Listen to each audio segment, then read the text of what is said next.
So we were kind of inspired by our ideas with football the last couple of years of doing time capsules and kind of making some predictions for the season before it begins. So we are going to now adapt that over to the NBA, seeing that the season is going to start just after we post this episode. We are going to give you our time capsule projections for the NBA season, and then at the end of the year, we will break them back out and look back on them and see how wonderfully we did. And if you listen to our NFL ones, you already know I'm doing great. So, well, fortunately, this one will be before the start of the season, so you will not be swayed by Kirk Cousins having one good week to the point where I'm not swayed about that one. That one's great. They're 4-1. I'm feeling great about the Vikings. The Steelers, not so much. Yeah. All right. So we'll start off kind of with our overarching, these are the picks of the season. They could be very much hit or miss. And then we'll get into maybe more specific ones, more questions, and we'll go from there. Sure. So first and foremost, I don't care about divisions in the NBA. I know they exist. I don't care. So what I do care about is conferences, though, like the Eastern Conference, Western Conference. Who is winning in the regular season? Actually, no. I take that back. Who overall, after playoffs are all said and done, who is winning the NBA Eastern Conference? The Eastern Conference champion. Wow. That's the toughest one to start with. That's tougher than the West right now. There is, because there's probably about 6 teams that could feasibly do it. And then out of those 6 teams, there's 4 teams that are actually going to have a shot at doing it. Those 4 teams being the Sixers, the Celtics, and the Heat. I unfortunately am going to rule out the Heat because unless Victor Oladipo returns to all-star form, they did nothing this offseason. They lost this offseason. I am going to remove the 76ers because I think James Harden is washed up and still being paid too much money. And that leaves us with the Bucks and the Celtics. And as much as it pains me to say, the Bucks are going to fumble their way back to the NBA Finals. As of right now, that's what I see. I don't see them winning it. I, in fact, barely see them winning a game in the finals. The East right now looks terrifying. But if you really break it down, all of these teams have very clear flaws. The Heat aren't very deep anymore. The Celtics have had a couple injuries already. The Sixers have maybe a washed-up star or what. We don't know. The Cavaliers are really young. The Bulls are the Bulls. All of these things factor in. And then when you really get down to, well, who's the best on paper, that is the Bucks. It may be the Nets, but I don't think the Nets are going to put it together. I really just don't see that happening. I'm sorry to any Nets fans listening. I apologize. You have the most stacked roster, but your coach is terrible and your players hate each other. Now, the Bucks are not a championship caliber team right now either. The East is one of those conferences that there's 6 or 8 teams competing because they should all get to the point that we think they can play at, but none of them are there right now. Not a one. And I just think the Bucks are the most capable right now of getting there the quickest. They've been to the finals. They've won the finals in the last few years. Giannis is arguably the best player in basketball. If Middleton got hurt last year, that's a tough thing to get by when you're making a playoff run. But they weren't going to make the finals anyway last year. That's changed a little bit. Middleton gets healthy. Holiday has another good season. They brought in a little bit of extra depth, not a lot, a little bit, and Joe Ingles and some other players. Right now, I don't see a team that is deep enough to beat them. Maybe the Sixers, but that relies on Harden playing at a higher level. Interesting. All right. The Celtics are probably the more comforting pick because they do have a deep roster. They added on to their Eastern Conference winning team before. They did sign Blake Griffin. For anybody who doesn't know, we did not report on that at some point. Gallinari is going to be out for most of the year with an MCL injury, so Blake Griffin's going to come and be the backup big. That's almost a negative, and I'm almost tempted to just knock a point off for that. Now that Blake Griffin is it's Blake Griffin, but okay. Lucky. I am going to say, Oh man, I want to be so biased here because I think I wanted to too. I'm riding with the Sixers, and I think the big question mark is James Harden's health. That is the most important thing. Like, how is he playing? Is he moving fast? Is he playing like he was on the Houston Rockets? He looked very slim this offseason. We talked a lot about Zion. I think it's very important. We'll need to see how he plays, but I also like what they've done this offseason. Tyrese Maxey has played very well in his early career and is looking to even blossom into a bigger role in the offense. Signing PJ Tucker is a big deal. Signing Montrezl Harrell kind of got one under the table, but that's still important. And they do have a colorful cast of bench depth. Am I right? I can't wait to see Georges Niang miss 6 threes in a row this year. I can feel it. Talk about the Sixers bench here because I think that is something that they did nothing about. Anthony Melton was a good addition. I like him, but what was something the Sixers bench really couldn't do? Score the basketball. Yeah. What still can't the Sixers bench really do? You added PJ Tucker to the bench. You know how many points he averaged last year? Because I think it was less than 4. PJ Tucker is going to be a starter. I understand that. Now, the Sixers starting lineup right now on paper looks like Maxey, Harden, or whichever version of them is the point guard, Harris, Tucker, Embiid, or whichever version of them is the power forward.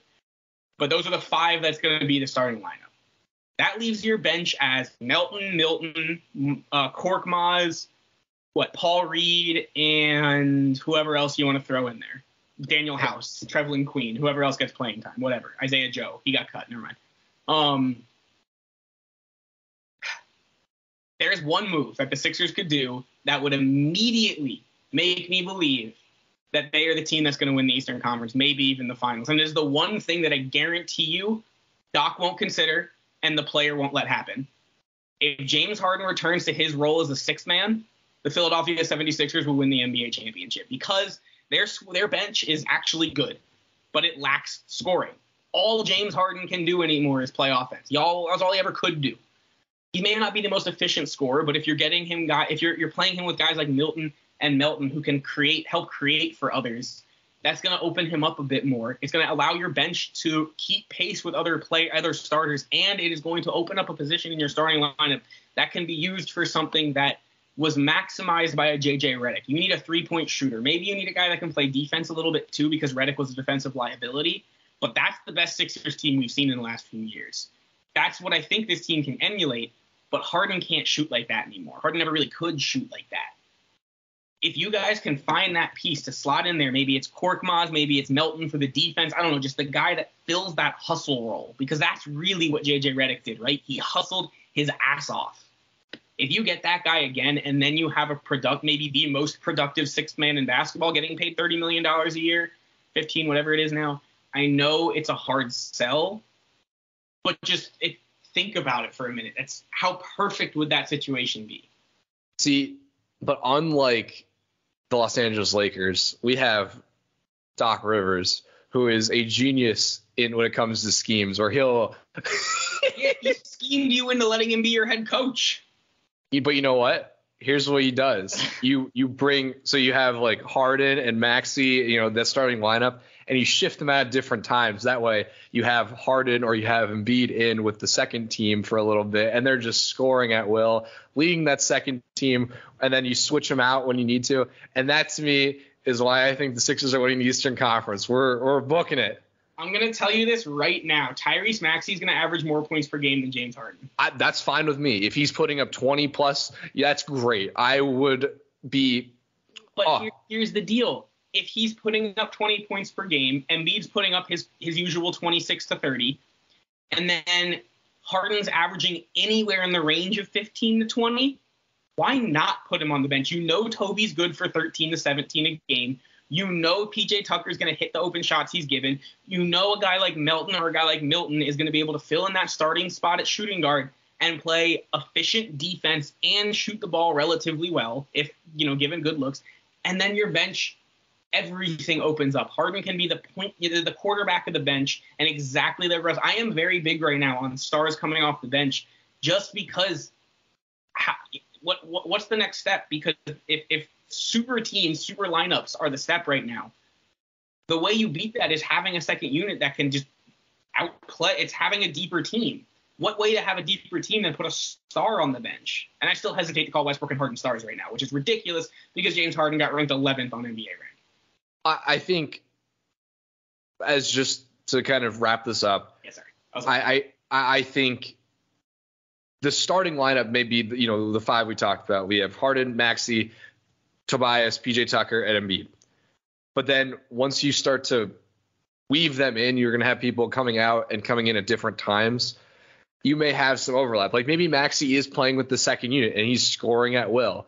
You may have that situation with Harden, or you have it with Embiid. And I think staggering when they go out is going to be very, very quintessential. You don't need to sub all five out and then put like your five in, but because you have some guys that can go for 38, 40 minutes a night. It's like you don't want to do that consistently, obviously, but staggering I think is going to be important. I think they've made some acquisitions this offseason, and they do have some depth. It's how that scheme is set up, which is going to be the big question mark this year. I see a world where it's not taken advantage of by Doc Rivers and it'll lead to problems, but I think they have, on paper, they have everything they need to do it. James Harden has to play well. That's the big question mark this year. Mm-hmm. I agree. If James Harden plays anything like the James Harden of yore, then yes, the Sixers won't have to bench him and they can still have a very good chance to make the finals. I can agree with that. West Golden State Warriors, don't even talk to me. I don't care about that beef. That beef means nothing in the grand scheme of things. There's no team more cohesive than the Warriors. I don't disagree in terms of chemistry, in terms of just overall feel. It's hard to pass that up. I just, man, there's not a team that jumps out to me that's like, oh yeah, that can usurp the Warriors. And that's sort of the problem where you have the Mavericks, I think, are still they're a piece away, even with Christian Wood, from making big noise. It's going to be a sixth man. The Lakers are just gross, so I'm not going to even consider them. The Grizzlies are. Let's just put it that way. The Grizzlies are interesting. Yep. I think, but I think they're still a bit young, and that's where health also plays a factor with them. Morant didn't play the last two games of that series, remember? Right. They still, like, excluding that end of the series, they were still playing well without him. So you don't want to play without him. Yeah. Playing without Ja Morant is a detriment. I want to make that abundantly clear to everyone. I'm ready to get hurt again. You're see what I'm thinking? I'm ready for it. You're not gonna like this. You're gonna yell. You're gonna yell at me. Say it. I don't want to. Just say it. I really do though. Just say it. You know you want to. The Denver Nuggets. Oh, I thought you were going to say something so much worse. Fine. I can live with the Nuggets now. They got rid of Facundo Campazzo. It's the Mavericks I hate now. I thought you were going to be something ridiculous. Go back to your 2020 BS and talk about the Clippers. That was us. Listen. I was going to physically hurt you somehow through the computer if you were going to try and sell me on the Clippers. I will sell you on the Lakers faster than I'll sell you on the Clippers. I'll tell you what, though, on paper, that Clippers team looks scary. And it's really what I wanted to say. The team looks great. When's the last time Kawhi Leonard played basketball? I bet that's what I mean. It's the same thing with Jamal Murray now. They're rested. They're ready. But I'll say this about the Nuggets. They played without Murray and Porter basically all year. Well, Murray all year last year, Porter basically all year last year. And they were what, the 4 or 5 seed? 6. They were 6 with the Warriors. They know how to play without their stars. The Clippers missed the playoffs without their stars. I understand They did okay. They were in the play, but the Nuggets. I'm not saying the Nuggets can do it without Murray. I'm not saying the Nuggets can do it with Murray. I'm just saying that the Nuggets are, in my mind, a little more battle tested. I think also at this point you can probably fairly say Jokic is better than Kawhi Leonard, at least just because he's played the last few years. I don't know if it's fully true, but Jokic can do so much, and he helps elevate the level of play of his players we need to make sure Kawhi can still do that, right? That was what made him so good. That's what made LeBron so good his whole career, and why people got shocked that he couldn't do it anymore last year. LeBron, who wasn't making players around him better. If Kawhi has lost that too, that's a huge, huge thing to lose, because that's not a talent you can teach. That is just something a player learns how to do. And very few have that ability. And if Kawhi lost that, then he's just another really good player on the team. He's not a guy like Jokic who can literally play all 5 positions and do whatever the team needs him to do to get them to the playoffs. We're going to start talking about, and if that's the case, Kawhi lost that ability, we are going to start talking about Kawhi like we're talking about LeBron right now, in the sense of a bit of falling from grace. So with that, you have the Bucks Warriors in the finals. Who wins that? Warriors. Warriors go back-to-back. They're going to beat the Bucks in 5 or 6. Giannis probably has one nuts game, but he also has probably one game where he misses 18 free throws. This to me right now is a very right now situation. All of this could change. I don't even know if I fully believe the Bucks are going to the finals, but I do believe the Warriors are going to the finals, so long as they stay healthy, because they were forgotten about last year. Nobody's going to forget about them this year. They're a bit different. It's not like they're just going to have a million guards to throw at you like they did last year. It's a very differently built team. They're a lot physically stronger, from what I understand, other than Curry, of course. But I don't know. It's a bit more physical of a Warriors team. I think they're prepared for the battle that being older presents. And again, as long as they don't have too many off-court issues or interpersonal issues, like we kind of said, there's no team that jumps off the page that can beat them. All right. Well, the Sixers Nuggets. Let's see. It's going to come down to who's the better big man. This is your Allen Iverson Bowl. What's up? Sixers Nuggets in the finals is your Allen Iverson Bowl. That's true, yeah. Or Iguodala Bowl. Yeah. Who does Iggy root for? Probably the Sixers. Warriors. True. I hate to do it. I'm going to go Sixers. In that matchup, I think the Sixers would win.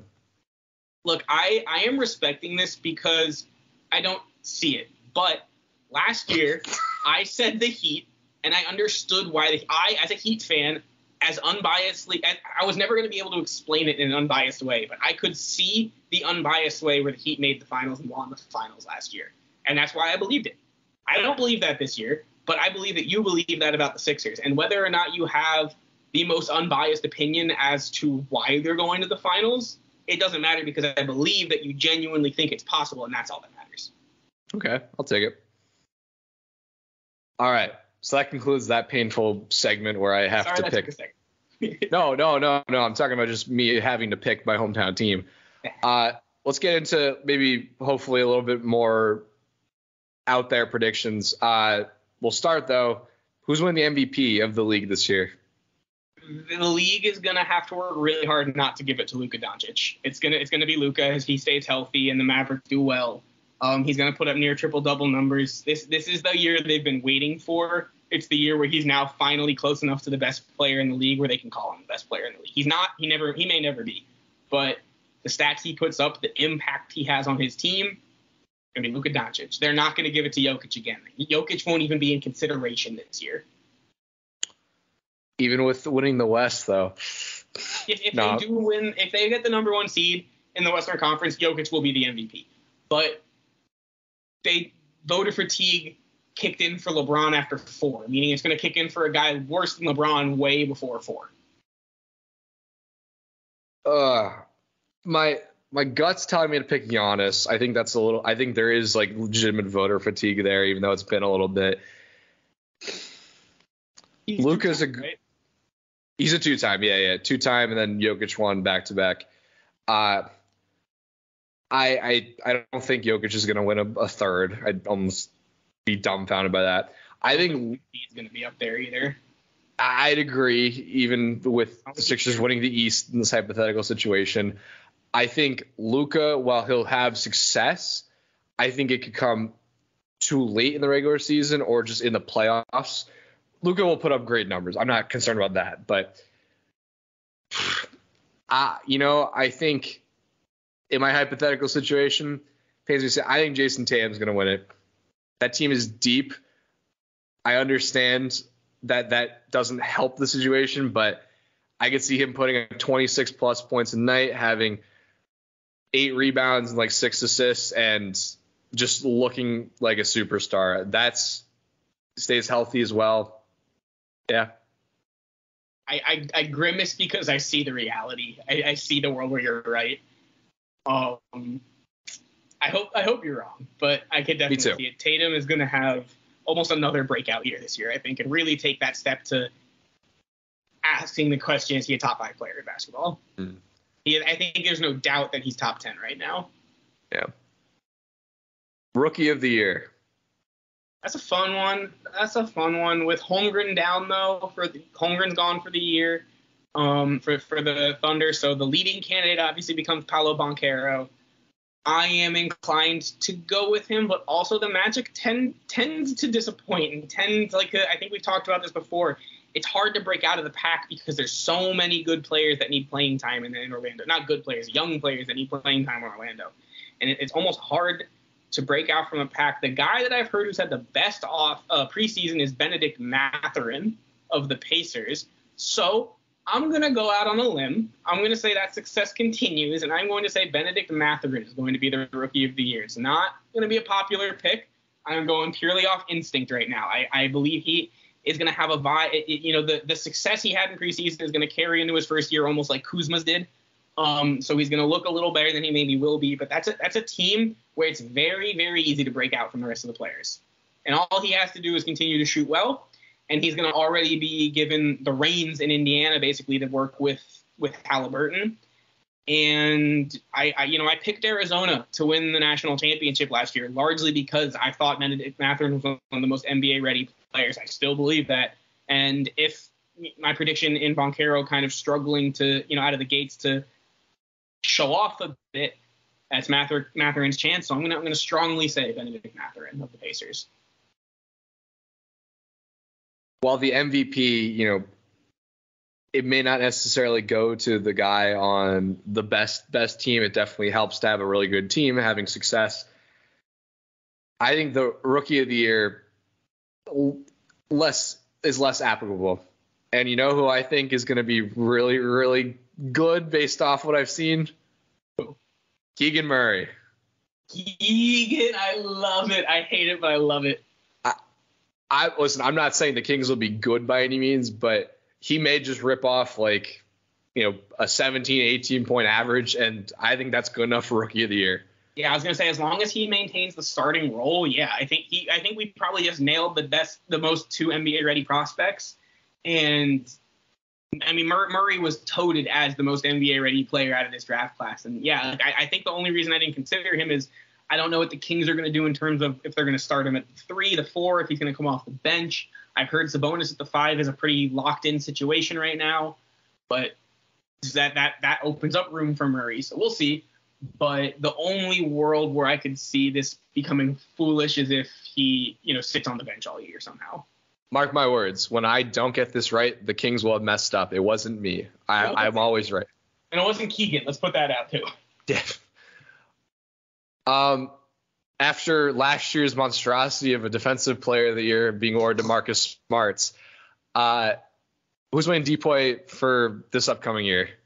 I feel like I probably said this last year, but this year I don't even say this with confidence. I say this with certainty. It's going to be Bam Adebayo, because this is the year the Heat are going to gain a little bit of respect in the sense that they're going to be should be a top 4 seed in the Eastern Conference. They're probably only going to have 2 All-Stars at most, and people are going to continue to ask this question: why is this team so good when Butler's missed 15 games, when Hero's missed 15 games, when Lowry's missed 30 games?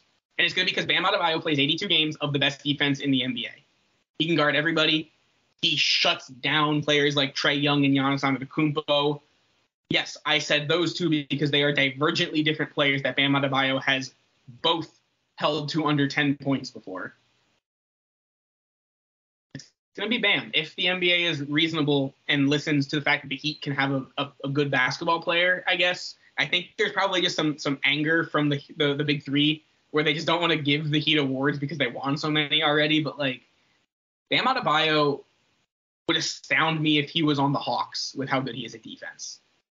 and his energy level. And I think the NBA needs to appreciate that. And I think this is the year they can do it, because I think Gobert is going to take a step back. I think Giannis has gotten the fatigue of winning that award so many times already. We will never see a guard win it in the history of ever again. Bam Adebayo is my choice for Depoy. Talked about fatigue for the award. I think this is the ripe year for the all reliable to win the award. Rudy Gobert time. Gross, but yeah. It's gross, but the Timberwolves acquired him for a reason. So Karl Anthony Towns doesn't have to play defense. And I think that team has potential. We'll see how it's actually executed with lineups. But having Rudy Gobert just keep people out of the paint, I think it'll be an experiment. It'll probably end up going wrong in the postseason. But I think regular season, it's going to work out. We're going to be like, he maybe was worth the 7 draft picks. No, we're not. We're not going to say that. We're never going to say that. But my pick's Gobert. I think Bam's a good choice, like, as a not a Marcus Smart, not a Giannis, not a Gobert. I think that's probably the best choice you have. We're at least talking about players that haven't won it. He has to be the best defensive player. So.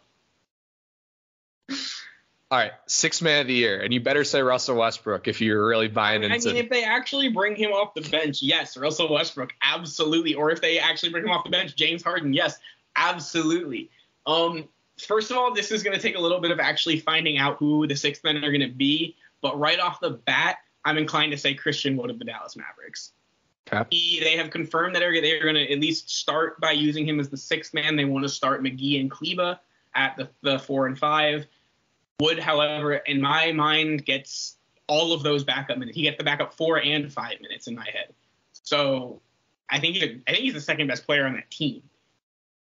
And if that role continues for him, I actually don't even know if Westbrook or Harden could beat him at that point. Christian Wood was a near all-star at one point. This guy can play. He's a good, solid performer. Maybe not the best defender, but that's not what you're looking for in a 6th man usually. So I'm going to go with Christian Wood. Okay.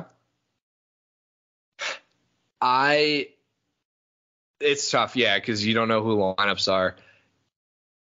You know, the Clippers. Is Reggie Jackson coming off the bench? No, I've actually heard Wall's going to start the year off the bench. I'm definitely not picking John Wall for 6th man of the year. I'd rather just say no one in that case. I got one also we could throw out there. One thought I have is the pool party himself, Jordan Poole, coming off the bench. But yeah, I know. What's your thought? Maybe you could throw, and this, he has to not get traded again, but Andre Drummond going to be the backup center in Chicago. But also, I've heard they might start both him and Vucevic. Yeah. Drummond just as a pure stat standpoint, because he's going to average anywhere from 8 and 8 to 13 and 13. Plain and simple, I don't hate that. I do think big men, for the most part, kind of get snubbed when it comes to 6th man of the year awards. That's like Harrell won it a few years ago, and I get that. One thing I will say, Malcolm Brogdon seems like a good pick, and I'm not going to say I haven't considered him. I am concerned he's going to get hurt. Yeah, I was going to say that would be my concern with Brogdon. One other name that comes to mind, which one do they have? Bojan Bogdanovic of the Atlanta Hawks, the shooting guard. Okay. I forgot that not his brother, not related whatsoever. Bogdanovic is on the Pistons, and that still makes me want to throw up. I know it. I hate doing 6 man. I'm gonna side with Poole. I'm just gonna say it's a good year. It's safe, but other than that, I don't know who's going to be the 6th man. I think Christian Wood's a great pick. Sleeper pick, Victor Oladipo. If he's healthy, but I think that's a health one. He's healthy. All right. Over under 20 and a half games. This number of games between Patrick Beverley and Russ having a fight or altercation on the court. Like it happens before or after the 20 game mark? Yes, and I'm telling you, ESPN looks at it, they're yelling at each other, oh, trouble in LA, huh? Well, getting on ESPN day 2, but an actual altercation that forms some form of rift will take longer than 20 days. I do believe it will happen, but I don't think it's going to happen in the first month, no. I'm going to say it does. I think, and I mean this like a screaming match, like Pat Bev saying something to Russ, and Russ is having none of it and just starts like chirping back. So you're saying over? Fair enough. I will say the over. All right. Okay. Better regular season records. We're going to exclude playoffs here because, you never know who's going to be seeded where. Better regular season record, the Timberwolves or the New Orleans Pelicans? What was the first team? Timberwolves. Timberwolves or Pelicans? Pelicans. Okay. I think the Timberwolves are going to struggle. I do. I think it's hard to play 2 7-footers. Yeah. I'm inclined to say the Pelicans as well. I think the Timberwolves, though, are going to be better than we give them credit for. Very likely. I try to give them as little credit as possible. That's fair. Better record. We're talking the toilet bowl here from last year. Magic or the Rockets? Oh, who's going to have the better record? Yeah. The Rockets. Okay. The Rockets, Jalen Green. I don't know if you were going to get to this. Jalen Green was going to be my pick for most improved player.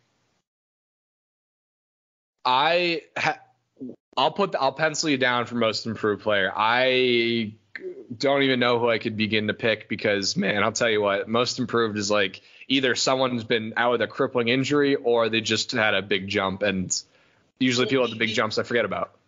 The player the NBA wants to give it to is Victor Oladipo. They would love to have a 2-time most improved player, and the second time coming back from injuries and rehabbing all this time, they would love to give it to him. I do not believe he's going to be good enough to get it. I'm going to say I think Jalen Green will be improved. I think the Magic are going to have a marginally better record from the aspect of they have all these rookies, they have all this talent. Bonchero and Wagner, let's just see what they do.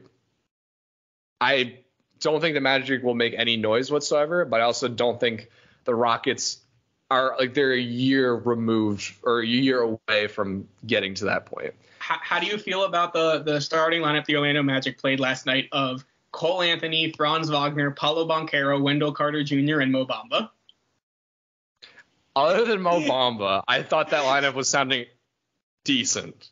It was so like the shortest player was Cole Anthony at 6'4", and then the next shortest player was Franz Wagner. It's about 6'9", 6'10".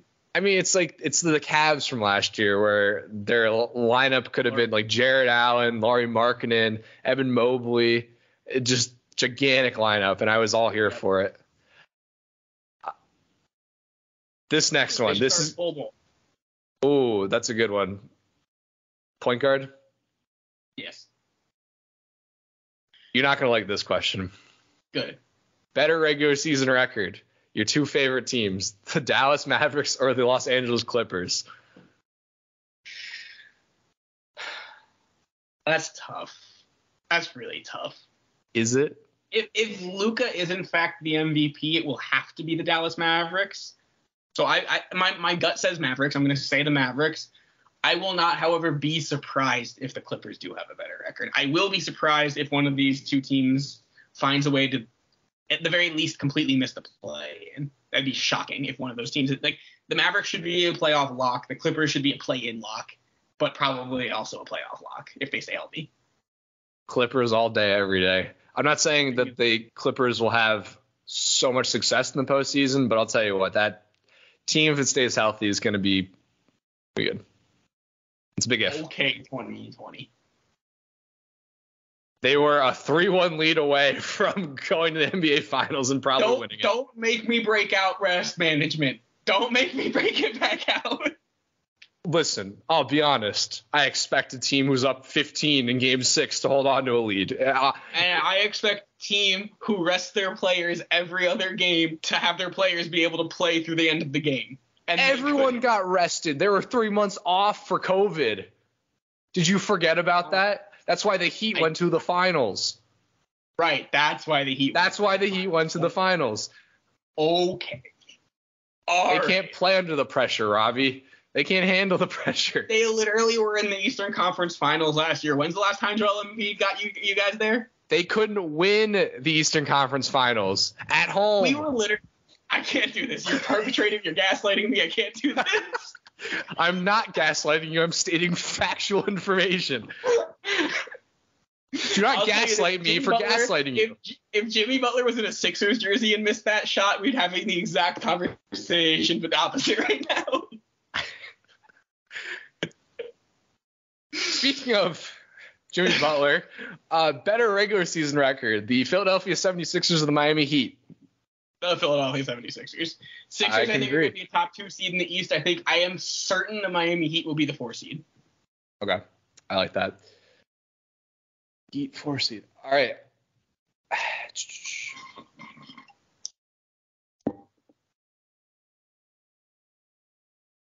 All right. Here's a question. It's I'm going to leave it intentionally vague for this reason.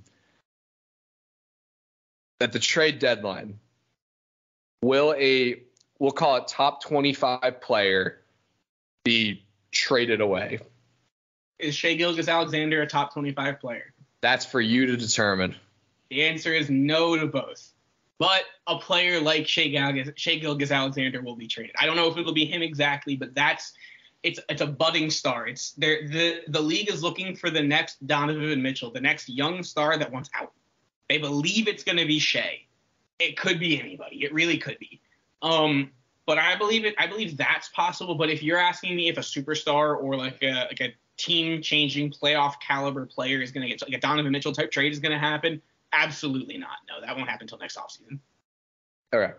So we're going to say I'm not saying this would be the case, and what's a good example? Kevin Durant's not getting traded during the year. What about like a Zach LaVine, for example? I'm not saying that's the case because his contract's Zach LaVine himself will be traded, yeah. But that type of player, like that fringe 20 to 30 type player, yeah. I think it's possible. It really depends on a couple things. It depends on a few teams' seasons and how they're going. Are the Lakers doing poorly enough where they're willing to trade those first 2 picks? Or are the Heat competing enough? Because the Heat are one of those teams that loves to swindle people into giving them good players for not a lot of talent. Victor Oladipo for Kelly Olynyk. It's teams like those. If maybe the Sixers try and pull trigger on a Tobias Harris trade, but I just don't see a super like Russell Westbrook could get traded, but I don't know. I don't think Zach LaVine's going to get traded. I don't. I'm in the same boat. I think there may be some half decent trade, but I don't see that. Like, okay, James Harden last year. Mm-hmm. Yeah, that's not happening. Yeah. I'm going to say no as well. And then a final over under. I'm going to check this for the win total because I want to double check.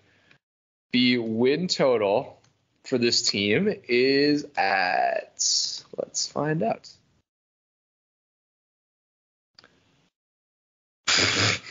Like last year's or projected for this year? No, projected. I typed in win total for this team and it just said 0 because the season hadn't started. I hate Google. All right. The win total for this team is 50.5. Over under 50.5 for the Brooklyn Nets.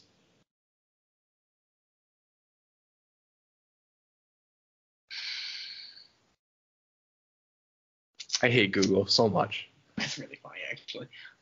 I am going to say under. Like I said, I don't think they're a top 4 seed in the East because of the lack of, I'm just going to call it togetherness that this team has. I don't think they'll be in the play-in again. I think they'll be like 5 or 6. But 5 or 6 in the East is like a 47, 48 win team, right? That sounds about accurate in my mind. So no, I don't think they're going to be a 50-win team. I think Kyrie's going to miss half the year again. I don't think he's going to be allowed to play in Canada at all. I think Kevin Durant's going to have some frustration again with the depth. I think Ben Simmons is going to be exposed as the fraud we all know him to be. I mean, there's a video of him airballing a three-pointer at, like, Rucker Park. Like, come on, man. Like, this dude can't hit a break if it was 2K, honestly. But speaking of, why is Ben Simmons able to even take threes in 2K? That's a whole different episode. No. Under. Not, like, it's going to be close, and that wouldn't be, they might get, like, 51, 52, and I'll eat my words, but they're not going to be a 55, 60 win team, even close to that.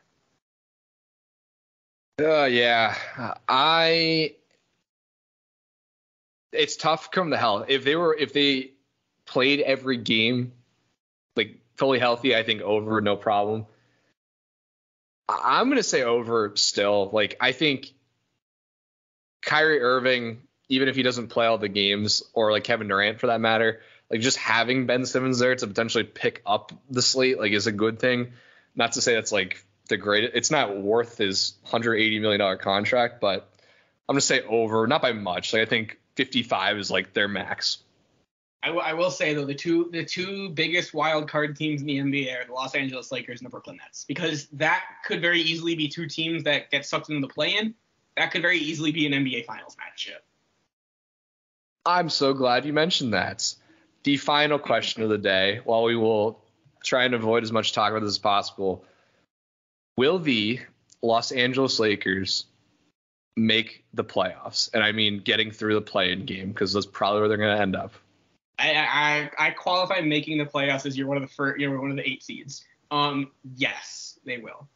Barely, but they will. Look, this is pure bias kicking in, so take this with as much of a grain of salt as you want.